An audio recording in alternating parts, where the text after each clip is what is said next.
So you can't tell it, but my heart is pounding, and I'd like to get something off my chest and address something that is pretty much the subject of one of my biggest fears, but it's also, the nature of who I am.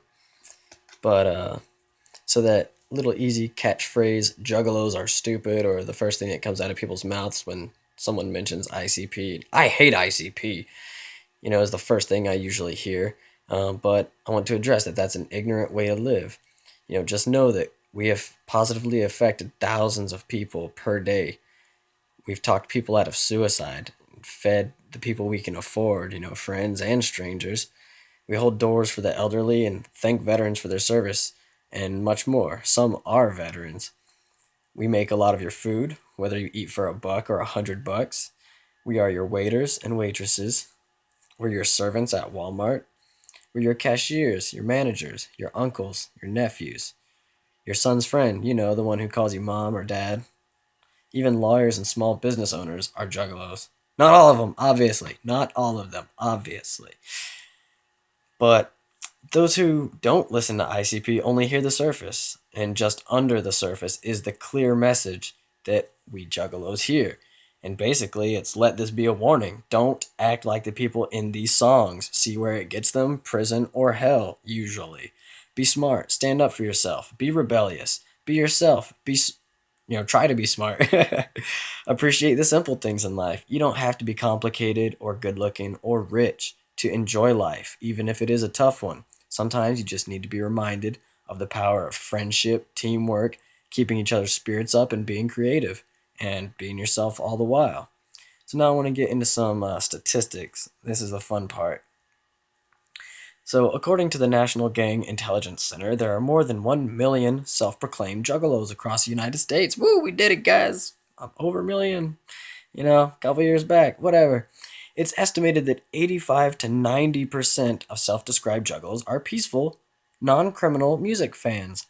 Notice it said estimate. Statistically, it's more like 99.9%, but I'll adjust that in a minute. But please go on.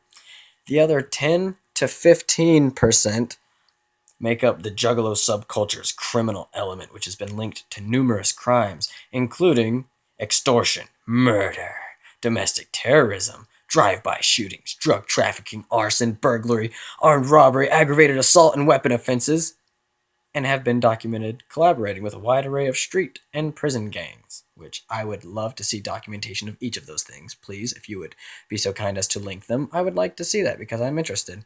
But so I went the extra mile and did the math. That's right, a juggalo who can do math. Oh, yeah. So 10 to 15% of 1 million is 100,000 to 150,000. That is the number of criminally intent juggalos according to the National Gang Intelligence Center's estimate. If there were that many criminally intent juggalos, it would be worldwide news headlines every day. That averages out to, I did the math on this one too, 2,000 malintent juggalos per state.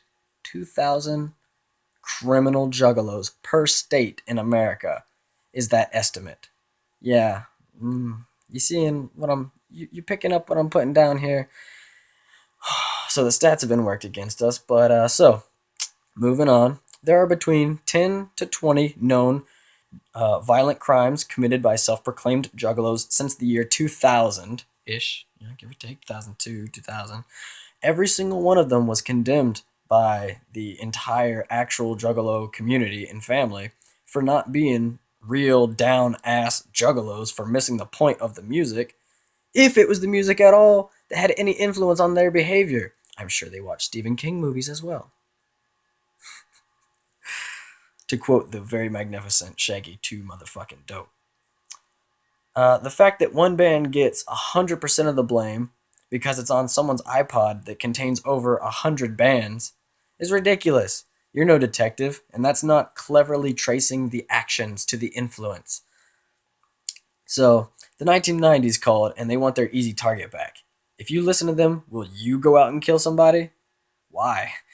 They have over 400 songs to listen to, and that's the message you got from it? I doubt these people who have gone out and done this shit know even 1/10 of the content, let alone even half of it, so they clearly can't represent it. And yes, that is 400 plus songs. What? You didn't know ICP has over 400 songs? You didn't know they have over 36 albums, not including the other people on their label, just ICP? You didn't know? I thought that was normal news because I've been bumping that shit for 13 years and picking it up wherever I can find all them little goodies. So, see, ain't it nice when you have a band that loves you enough, they make whatever they can for you constantly and keep you, when you're a music loving, addict, basically, that they will be doing whatever they can in their power to be dropping that wicked stuff for you, them, musical comic books for your mind to just play on and entertainment. Ah, but I digress.